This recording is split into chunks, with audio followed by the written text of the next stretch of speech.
একদিন হজরত মরিয়ম আলাইহিসসালাম তার পুত্র হজরত ঈসা আলাইহিসসালামকে ডেকে বললেন, বাবা, আমার কিছু ফল খেতে ইচ্ছে করছে, তুমি যাও আমার জন্য কিছু ফল নিয়ে আসো। সেই সময় হজরত ঈসা আলাইহিসসালাম এবং তার মা হজরত মরিয়ম আলাইহিসসালাম মরুভূমির মাঝে একটি নির্জন কুটিরে একাকী বসবাস করতেন, তাদের আশেপাশে কোনো ঘরবাড়ি ছিল না। মায়ের আদেশে হজরত ঈসা আলাইহিসসালাম ফল আনতে বেরিয়ে গেলেন। এদিকে হজরত মরিয়ম আলাইহিসসালাম কুটিরের সামনে দাঁড়িয়ে থেকে পুত্রের ফিরে আসার অপেক্ষা করতে লাগলেন। ঠিক এমন সময় মালাকুল মাউত অর্থাৎ মৃত্যুর ফেরেশতা হজরত আজরাইল আলাইহিসসালাম তার সামনে এসে উপস্থিত হলেন। হজরত মরিয়ম আলাইহিসসালাম হজরত আজরাইল আলাইহিসসালামকে দেখে অত্যন্ত ভীত সন্ত্রস্ত হয়ে পড়লেন। আতঙ্কিত কণ্ঠে তিনি জিজ্ঞাসা করলেন, আপনি কে, কি উদ্দেশ্যে এখানে এসেছেন? তখন ফেরেশতা হজরত আজরাইল আলাইহিসসালাম বললেন, আমি মৃত্যুর ফেরেশতা আজরাইল, আল্লাহর নির্দেশে আমি আপনার প্রাণ গ্রহণ করতে এসেছি। দুনিয়াতে আপনার সময় শেষ হয়েছে, এখন আপনাকে পরপারে যাত্রার জন্য প্রস্তুতি নিতে হবে। আজরাইল আলাইহিসসালামের কথা শুনে হজরত মরিয়ম আলাইহিসসালাম বিমর্ষ হয়ে পড়লেন। অতঃপর শান্ত স্বরে বললেন, হে মালাকুল মাউত, আমাকে কিছু সময়ের জন্য অবকাশ দিন, আমি আমার প্রাণের চেয়েও প্রিয় পুত্রকে কিছু ফল আনতে বাগানে পাঠিয়েছি, অল্প সময়ের মধ্যেই সে ফিরে আসবে। দুনিয়া থেকে বিদায় নেওয়ার আগে আমি একবার তার সঙ্গে দেখা করতে চাই। বিদায়ের মুহূর্তে তাকে ২-৪টি উপদেশ দিতে চাই, যেন সে আমার কথাগুলো হৃদয়ে ধারণ করতে পারে। হজরত মরিয়ম আলাইহিসসালাম মিনতি করে বললেন, অনুগ্রহ করে কিছুক্ষণ সময় অপেক্ষা করুন, সে ফিরে এলে এরপর আপনি আমার প্রাণ গ্রহণ করবেন। দুনিয়া থেকে চির বিদায় গ্রহণের পূর্বে তার সাথে একটি বার দেখা করে যেতে চাই এবং বিদায়ের প্রাক্কালে তাকে ২-৪টি উপদেশ বাণী শুনিয়ে দেওয়ার ইচ্ছে রাখি। অতএব সে ফিরে আসুক, এরপরই আপনি না হয় আমার জান কবজ করবেন। তখন মালাকুল মাউত আজরাইল ফেরেশতা বললেন, হে ঈসার জননী, আমার এই কাজে এক মুহূর্ত বিলম্ব করার ক্ষমতা নেই। আল্লাহ রব্বুল আলামিন প্রত্যেকটি প্রাণীর মৃত্যুর জন্য নির্ধারিত সময়ে নির্দিষ্ট করে দিয়েছেন এবং সেই সময়ের মাঝেই তাকে মৃত্যুবরণ করতে হবে। অতএব একটু সময় এগিয়ে দেওয়া বা একটু সময় পিছিয়ে দেওয়া কোনোটাই আমার ক্ষমতার আওতাধীন নয়। আল্লাহ রব্বুল আলামিনের এই আদেশ অনুসারে আমাকে এখনই আপনার জান কবজ করতে হবে। হজরত আজরাইল আলাইহিসসালামের এই কথা শুনে হজরত মরিয়ম আলাইহিসসালাম বললেন, আমি মৃত্যুকে ভয় করি না এবং আমি আল্লাহর আদেশের অবাধ্য নই। কিন্তু দুঃখের বিষয়, শেষ মুহূর্তে পুত্রকে একটি কথাও বলে যেতে পারলাম না এবং তাকে একবারের জন্য দেখে যেতেও পারলাম না। যাই হোক, আল্লাহ যা কিছু করেন সবকিছুই তিনি বান্দার মঙ্গলের জন্য করেন। এরপর তিনি তার জান কবজ করার জন্য হজরত আজরাইল আলাইহিসসালামকে অনুমতি দিলেন। অতঃপর ফেরেশতা আজরাইল আলাইহিসসালাম যথাসময়ে হজরত মরিয়ম আলাইহিসসালামের জান কবজ করে চলে গেলেন। তার প্রাণহীন দেহটি মাটিতে পড়ে রইল। কিছুক্ষণ পর হজরত ঈসা আলাইহিসসালাম জঙ্গল থেকে কিছু ফল নিয়ে কুটিরে ফিরে এলেন এবং তিনি দেখলেন তার জননী মাটিতে শুয়ে আছেন। তিনি ভাবলেন হয়তো তার মা নিদ্রায় গিয়েছেন, তাই তাকে বিরক্ত করলেন না। অনেক সময় অতিবাহিত হওয়ার পর হজরত ঈসা আলাইহিসসালাম তার মায়ের কোনো সাড়া শব্দ না পেয়ে তাকে নাড়া দিলেন। তখন তিনি বুঝতে পারলেন তার মায়ের পবিত্র আত্মা তার দেহ মোবারক ত্যাগ করে পরপারে চলে গিয়েছে। হজরত ঈসা আলাইহিসসালাম তার মায়ের এই রূপ হঠাৎ মৃত্যুতে গভীরভাবে শোকাহত হয়ে পড়লেন। মায়ের বিরহে তিনি অশ্রু বিসর্জন করতে লাগলেন। তার এই করুণ কান্না দেখে বনের পশুপাখিরাও কেঁদে আকুল হয়ে গেল। এভাবে কিছু সময় অতিবাহিত হওয়ার পরে তিনি নিজেকে সামলে নিলেন এবং উপলব্ধি করলেন মায়ের দাফন কাফনের কাজে মনোনিবেশ করা জরুরি। কিন্তু তিনি এমন এক জায়গায় থাকতেন যেখানে দূর দূরান্তে কোনো মানুষ থাকত না। তাই তিনি তার মায়ের দাফন কাফনের কাজে সহায়তা করার জন্য কতিপয় লোক অনুসন্ধানের জন্য বেরিয়ে পড়লেন। কিছুদূর পথ চলার পর কয়েকজন লোকের সঙ্গে তার সাক্ষাৎ হল। তারা ঈসা আলাইহিসসালামের দিকেই আসছিলেন। তিনি তাদের কাছে তার মায়ের মৃত্যুর সংবাদ জানালেন এবং অনুরোধ করলেন, আমার মায়ের দাফন কাফনের কাজে আমাকে একটু সাহায্য করুন। তারা হজরত ঈসা আলাইহিসসালামের কথা শুনে বললেন, হে আল্লাহর নবী, আমরা মূলত মানুষ নই, আমরা আল্লাহর মনোনীত ফেরেশতা। আমরা আপনার মায়ের দাফন কাফনের কাজে অংশগ্রহণ করার জন্য বেহেশত থেকে এসেছি। আমরা আপনার মা হজরত মরিয়ম আলাইহিসসালামের দাফন কাফনের উপযোগী কাপড়, সুগন্ধি এবং আনুষঙ্গিক জিনিসপত্র সঙ্গে নিয়ে এসেছি। অতঃপর হজরত ঈসা আলাইহিসসালাম ফেরেশতাদেরকে নিয়ে তার মায়ের দাফন কাফনের কার্য সম্পন্ন করলেন। মায়ের ইন্তেকালের কিছুদিন পর হজরত ঈসা আলাইহিসসালাম বায়তুল মোকাদ্দাসে ফিরে আসেন। সেখানে কিছুদিন অতিবাহিত হওয়ার পর আল্লাহ রব্বুল আলামিন তার প্রতি ওহী নাজিল করলেন এবং তাকে নতুন শরিয়াত এবং ইনজিল কিতাব দান করলেন। এরপর আল্লাহ রব্বুল আলামিন তাকে আদেশ করলেন, হে ঈসা, তুমি তোমার এই নতুন শরিয়াত এবং ইনজিল কিতাব অনুযায়ী মানুষকে দ্বীনের পথে আহ্বান করতে থাকো। আল্লাহ রব্বুল আলামিনের আদেশ মোতাবেক একদিন হজরত ঈসা আলাইহিসসালাম একটি জনসমাবেশে উপস্থিত হয়ে বললেন, হে আল্লাহ তাআলার বান্দারা, পূর্ববর্তী বিধান অনুসারে আমার নিকটে নতুন কিতাব এবং শরিয়াত নাজিল হয়েছে। অতএব এখন থেকে তোমরা পুরাতন কিতাবের বিধান বর্জন করে নতুন কিতাবের হুকুম অনুযায়ী জীবন যাপন করার অঙ্গীকার গ্রহণ করো। হজরত ঈসা আলাইহিসসালামের মুখ থেকে এসব কথা শোনা মাত্রই অবাধ্য বনী ইসরায়েল প্রচণ্ড ক্ষিপ্ত হয়ে উঠল। তারা বলল, এতদিন আমরা তোমাকে একজন সৎ ও উত্তম মানুষ বলে মনে করতাম, কিন্তু এখন দেখছি তুমি সেই বিশ্বাসের সুযোগ নিয়ে আমাদের পূর্বপুরুষদের ধর্ম নষ্ট করার ষড়যন্ত্র করছ। তোমার সাহস তো কম নয়, তুমি নিজে একটি নতুন শরিয়াত তৈরি করে আমাদের উপর তা চাপিয়ে দেওয়ার চেষ্টা করছ। শুনে রাখো, আমরা তোমার এই ষড়যন্ত্র এবং তোমার পরিকল্পনা কখনোই সফল হতে দেব না। যদি তুমি তোমার এই অসৎ পথ থেকে ফিরে না আসো, তবে আমরা তোমাকে হত্যা করতে বাধ্য হব। হজরত ঈসা আলাইহিসসালাম এই কথা শুনে তাদেরকে বললেন, তোমরা আমাকে হত্যা করার ভয় দেখাচ্ছ, কিন্তু এটা আমার কাছে অতি তুচ্ছ ব্যাপার। জেনে রেখো, আমি আল্লাহ তাআলার একজন মনোনীত নবী। সেই হিসেবে আল্লাহর নির্দেশ অনুসারে জাতিকে সত্য ও সঠিক পথে আহ্বান করা এবং তাদেরকে দ্বীনের দাওয়াত দেওয়া আমার একান্ত দায়িত্ব।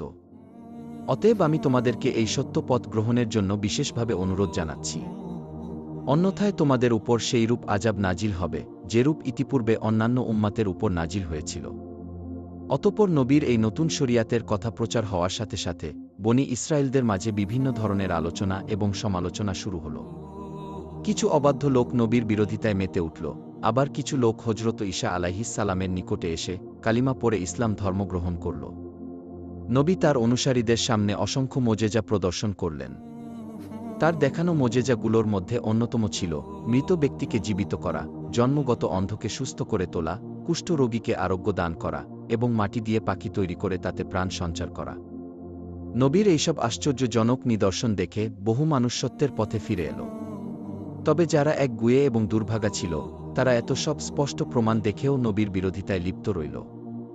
যখন নবীর বিরোধী বনী ইসরায়েল হজরত ঈসা আলাইহিসসালামকে হত্যার ষড়যন্ত্র করতে লাগল, তখন তার অনুসারী মুসলিমগণ তাদের সতর্ক করে বললেন, তোমরা ইতিপূর্বে হজরত জাকারিয়া এবং হজরত ইয়াহিয়া আলাইহিসসালামকে হত্যা করেছ, আর এখন তোমরা হজরত ঈসা আলাইহিসসালামকে হত্যা করতে চাইছ।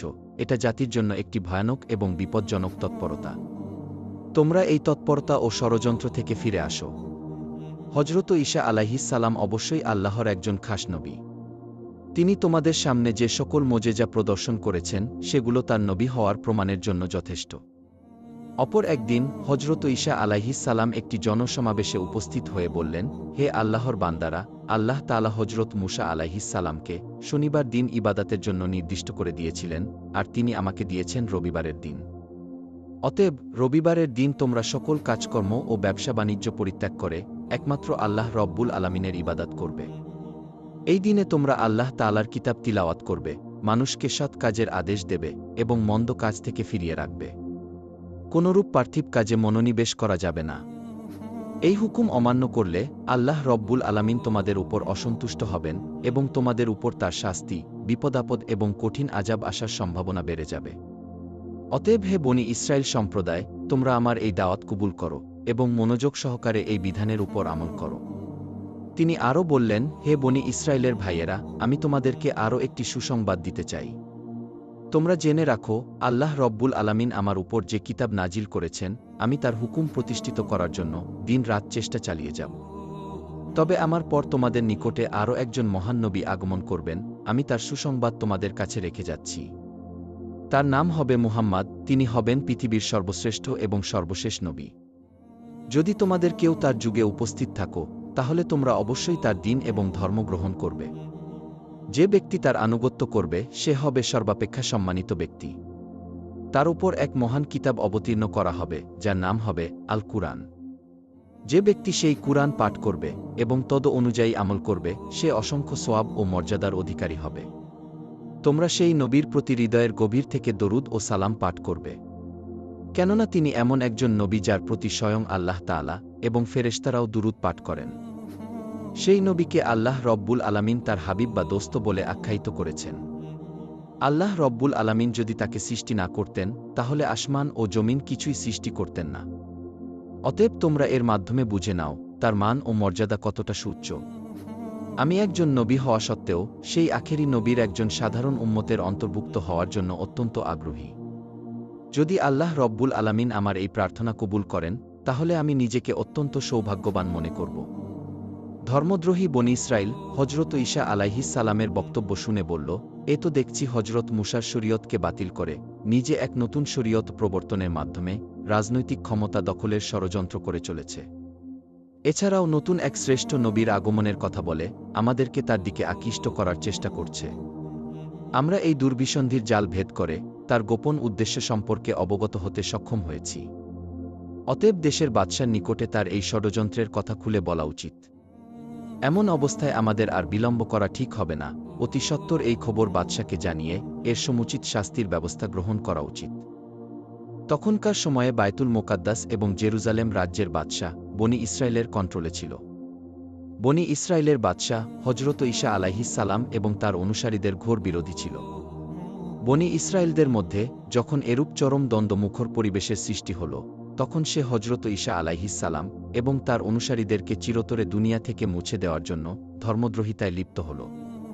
হজরত ঈসা আলাইহিস সালাম এবং তার অনুসারীদেরকে কিভাবে দুনিয়ার জমিন থেকে চিরদিনের জন্য নিশ্চিহ্ন করে দেওয়া যায়, এই ব্যাপারে বাদশাহ একদিন একটি গোপন মিটিং ডাকল। বাদশাহ সেই মিটিংয়ে বলল, তোমাদের পূর্বপুরুষদের ধর্মকে নিশ্চিহ্ন করে দেওয়ার জন্য যে লোকটি ষড়যন্ত্রে লিপ্ত হয়েছে তাকে এবং তার অনুসারীদেরকে এই দুনিয়ার জমিন থেকে নিশ্চিহ্ন করা আমাদের একান্ত দায়িত্ব এবং কর্তব্য। এরা নবীদের শত্রু এবং আল্লাহর শত্রু। তোমরা নিশ্চিন্তে থাকো, এই ব্যাপারে তোমাদের যত সাহায্য প্রয়োজন আমি সর্বোচ্চ সাহায্য করতে প্রস্তুত। কারণ আমি জানি এদেরকে নিধন করা সওয়াবের কাজ এবং এতে অংশগ্রহণ করতে পারলে নিজেকে ধন্য মনে করব। বাদশার উৎসাহ ও সমর্থনের পর সবাই সিদ্ধান্ত নিল হজরত ঈসা আলাইহিস সালাম এবং তার অনুসারীদেরকে এই দুনিয়ার জমিন থেকে নিশ্চিহ্ন করে ফেলতে হবে। সেই লক্ষ্যে তারা নবীকে হত্যা করার পরিকল্পনা গ্রহণ করল। পরের দিন থেকে তারা হজরত ঈসা আলাইহিস সালামের প্রতি কঠোর নজরদারি শুরু করল। প্রতিনিয়ত তার চলাফেরার উপর তীক্ষ্ণ দৃষ্টি রাখল, যেন একাকী পেলেই তাকে আক্রমণ করা যায়। ধর্মদ্রোহীরা পালাক্রমে পাহারা দিতে লাগল এবং নবীকে একা পাওয়ার সুযোগ খুঁজতে লাগল। হজরত ঈসা আলাইহিস সালামের অনুসারীরা যখন লক্ষ্য করলেন বনি ইসরায়েল তাকে হত্যা করার জন্য উঠে পড়ে লেগেছে, তখন তারা নবীর নিরাপত্তার দায়িত্ব গ্রহণ করলেন। ফলে শত্রুরা তাকে একাকী পাওয়ার কোনো সুযোগ পেল না। অবশেষে অবাধ্য বনি ইসরায়েল সিদ্ধান্ত নিল নবীর সঙ্গে সঙ্গে তার অনুসারীদেরও হত্যা করতে হবে। যেহেতু নবীর প্রহরীরা সব সময় নিরস্ত্র থাকতেন, তাই তাদেরকে হত্যা করা কঠিন হবে না বলে তারা মনে করল। অতঃপর একদিন হজরত ঈসা আলাইহিস সালাম তার সঙ্গীদের নিয়ে একটি ঘরে আশ্রয় নিলেন। এই খবর পেয়ে বনি ইসরায়েল দ্রুত দলবদ্ধ হয়ে সেই ঘরটি ঘেরাও করল এবং হজরত ঈসা আলাইহিস সালামকে হত্যার জন্য চূড়ান্ত পরিকল্পনা করল। এই সময় আল্লাহ রব্বুল আলামিন একটি মহামহিম ফয়সালা করলেন, তিনি তার নবীকে আসমানে তুলে নেবেন। এই মর্মে আল্লাহ তাআলা হজরত জিবরাইল আলাইহিস সালামকে আদেশ দিলেন, হে জিবরাইল, তুমি যাও, আমার নবীকে সম্মানের সঙ্গে আসমানে তুলে নিয়ে আসো। আল্লাহ তাআলার আদেশ পেয়ে হজরত জিবরাইল আলাইহিস সালাম তাৎক্ষণিক সেই ঘরের ছাদ ভেদ করে হজরত ঈসা আলাইহিস সালামের কাছে উপস্থিত হলেন এবং তিনি বললেন, হে নবী, আপনার বিষয়ে আল্লাহ রব্বুল আলামিন চূড়ান্ত সিদ্ধান্ত নিয়েছেন, আপনাকে এখনই আমার সঙ্গে আসমানে উঠে যেতে হবে। হজরত ঈসা আলাইহিস সালাম আল্লাহর আদেশ মেনে হজরত জিবরাইল আলাইহিস সালামের সঙ্গে আসমানে যাওয়ার প্রস্তুতি নিতে লাগলেন। আল-বিদায়া ওয়ান নিহায়া কিতাবে বর্ণিত করা হয়েছে, হজরত জিবরাইল আলাইহিস সালাম তখন হজরত ঈসা আলাইহিস সালামকে একটি সাদা মেঘ খণ্ডের উপর উঠিয়ে আসমানে নিয়ে চলে গেলেন এবং নবীকে সোজা চতুর্থ আসমানে তুলে বিশ্রামের জায়গা করে দিলেন। এদিকে বনি ইসরায়েলেরা দীর্ঘ সময় ঘরটি ঘেরাও করে রাখার পর যখন দেখল হজরত ঈসা এবং তার অনুসারীরা ঘর থেকে বের হচ্ছে না, তখন তাদের সর্দার একটি খোলা তরবারি নিয়ে লাফাতে লাফাতে ঘরের মধ্যে ঢুকে পড়ল। ঘরের সকল কক্ষে সে হজরত ঈসা আলাইহিস সালামকে তন্ন তন্ন করে খুঁজল, কিন্তু কোথাও তার কোনো হদিস পাওয়া গেল না। এমন সময় হজরত জিবরাইল আলাইহিস সালাম তার মুখমণ্ডলে একটি ফুঁক দিয়ে দিলেন। তখন তার চেহারা হজরত ঈসা আলাইহিস সালামের চেহারায় রূপান্তরিত হয়ে গেল। এমন অবস্থায় যখন সে ঘরের বাইরে আসলো, তখন বনি ইসরায়েলেরা তাকে ঈসা আলাইহিস সালাম মনে করে পাকড়াও করে ফেলল এবং তার উপর প্রচণ্ড মারধর আরম্ভ করল। কি থেকে কি হয়ে গেল সর্দার কিছুই বুঝতে পারল না। বনি ইসরায়েলদের সর্দার তখন চিৎকার দিয়ে বলতে লাগল, ভাইয়েরা তোমরা কি করছো? তোমরা আমাকে মারছ কেন? তোমরা আমাকে চিনতে পারছ না? আমি তোমাদের সর্দার। আমি ঈসাকে সব জায়গায় খুঁজে হয়রান হয়ে গেছি, কিন্তু কোথাও তাকে খুঁজে পাইনি। তোমরা ঈসাকে না পেয়ে এখন আমাকেই হত্যা করতে চাইছ। বনি ইসরায়েলেরা তার কথা শুনে হাসতে লাগল এবং বলতে লাগল, ব্যাটা ধান্দাবাজ, চুপ থাক। তুই যদি আমাদের সর্দার হয়ে থাকিস তাহলে ঈসা গেল কোথায়? নিজের জীবন বাঁচানোর জন্য এখন কতই না তালবাহানা করবি। তোর কোনো কথায় এবং প্রতারণায় আমরা ভুলব না, আজ আমরা তোকে হত্যা করেই ছাড়ব। বনি ইসরায়েলদের সর্দার নিজেও জানত না যে তার চেহারা পরিবর্তন হয়ে হজরত ঈসা আলাইহিস সালামের চেহারায় রূপ নিয়েছে। তাই সে চিৎকার করে আবার বলতে লাগল, ভাইয়েরা তোমরা ভুল করে আমাকে আক্রমণ করেছ। তোমাদেরকে নিয়ে আমি যাকে হত্যা করার জন্য এখানে এসেছি তাকে ঘরের মধ্যে কোথাও পেলাম না। মনে হয় সে একজন জাদুকর, তাই সে সকলের চোখে ধুলো দিয়ে পালিয়েছে। কিন্তু কে শোনে কার কথা? বনি ইসরায়েল তাদের সর্দারের উপর এইভাবে কিছুক্ষণ নির্যাতন চালানোর পর তাকে শুলে চড়ানোর জন্য সমস্ত ব্যবস্থা গ্রহণ করে ফেলল। বনি ইসরায়েলের সর্দার যখন বুঝতে পারল জনগণ তাকেই শুলে চড়ানোর জন্য সম্পূর্ণভাবে প্রস্তুত হয়ে গেছে, তখন সে চিৎকার দিয়ে বলতে লাগল, হে বনি ইসরায়েলের ভাইয়েরা, আমি খোদার কসম খেয়ে বলছি, আমি তোমাদের সর্দার। আমার চেহারা পরিবর্তন ঘটেছে কিনা তা আমার জানা নেই। যদি তোমরা আমাকে অন্যরকম দেখে থাকো তবে আমার মনে হয় এটা ঈসার খোদার কীর্তি। আমার বিশ্বাস ঈসা আল্লাহর একজন সঠিক নবী ছিলেন। আল্লাহ তাআলা তাকে নিরাপদ রাখার জন্য হয়তো তার কোনো কুদরতি খেলা খেলছেন। যখন বনি ইসরায়েলের সর্দার হজরত ঈসা আলাইহিস সালামকে আল্লাহর সঠিক নবী বলে এই উক্তি পেশ করল, তখন বনি ইসরায়েলেরা আরও ক্ষিপ্ত হয়ে গেল এবং তারা কাল বিলম্ব না করে তাদের সর্দারকে তখনই শুলে চড়িয়ে দিল। তাদের সর্দার শুলের মধ্যে বাঁচাও বাঁচাও বলে চিৎকার করতে লাগল, কিন্তু কেউ তার আর্তনাদ শুনল না। অতঃপর তারা তাকে শুলে চড়িয়ে তার প্রাণবায়ু নিভিয়ে দিল। এই দৃশ্য দেখার জন্য অসংখ্য জনতা সেখানে ভিড় করেছিল। যখন বনি ইসরায়েলের সর্দারকে শুলবিদ্ধ করে হত্যা করা হল, তখন অধিকাংশ লোকের মনে হল এটা হজরত ঈসা নয়, বরং এটা বনি ইসরায়েলের অবাধ্য সর্দার। আবার কিছু বনি ইসরায়েল মনে করতে লাগল ঈসাকেই হত্যা করা হয়েছে। এটা নিয়ে তাদের নিজেদের মধ্যে ভীষণ বিবাদ এবং তলোয়ারবাজি আরম্ভ হল। অধিকাংশ লোক বিমর্ষ হয়ে গেল, কেউ বলতে লাগল তারা তাদের সর্দারকে হত্যা করেছে, আবার কেউ বলতে লাগল তারা ঈসাকে হত্যা করেছে। আর এটা ছিল আল্লাহ রব্বুল আলামিনের এক অপূর্ব লীলা খেলা। এই অবস্থা দেখে হজরত ঈসা আলাইহিস সালামের অবর্তমানে বহু বনি ইসরায়েল হজরত ঈসা আলাইহিস সালামের উপর ঈমান আনল এবং তারা কালেমা পাঠ করে হজরত ঈসা আলাইহিস সালামের শরীয়তের উপর জীবনযাপন করার জন্য অঙ্গীকারবদ্ধ হল। কিন্তু হজরত ঈসা আলাইহিস সালাম এখন কোথায় আছেন তার প্রকৃত অবস্থা সম্পর্কে সকলে চিন্তিত হয়ে গেল এবং অনেকে তার সন্ধানে ব্যস্ত হয়ে পড়ল। অনেকে নবীর খলিফাদের কাছ থেকে তার প্রকৃত অবস্থা জানতে চাইল। তারা তাদেরকে জানিয়ে দিলেন আল্লাহ রব্বুল আলামিন তার নবীকে সসম্মানে চতুর্থ আসমানে উঠিয়ে নিয়ে গেছেন।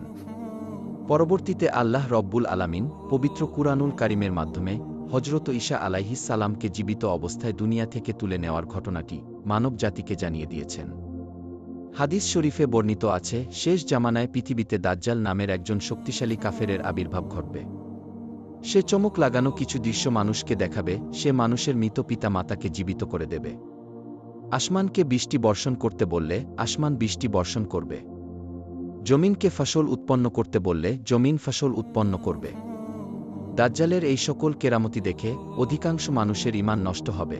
মানুষ তার প্রতি ঈমান আনবে এবং তাকে আল্লাহ বলে বিশ্বাস স্থাপন করতে থাকবে। যখন দাজ্জালের ফিতনা এই পৃথিবীতে চরম আকার ধারণ করবে, তখনই আল্লাহ রব্বুল আলামিন তাকে হত্যা করার জন্য হজরত ঈসা আলাইহিস সালামকে আবারও পৃথিবীতে প্রেরণ করবেন।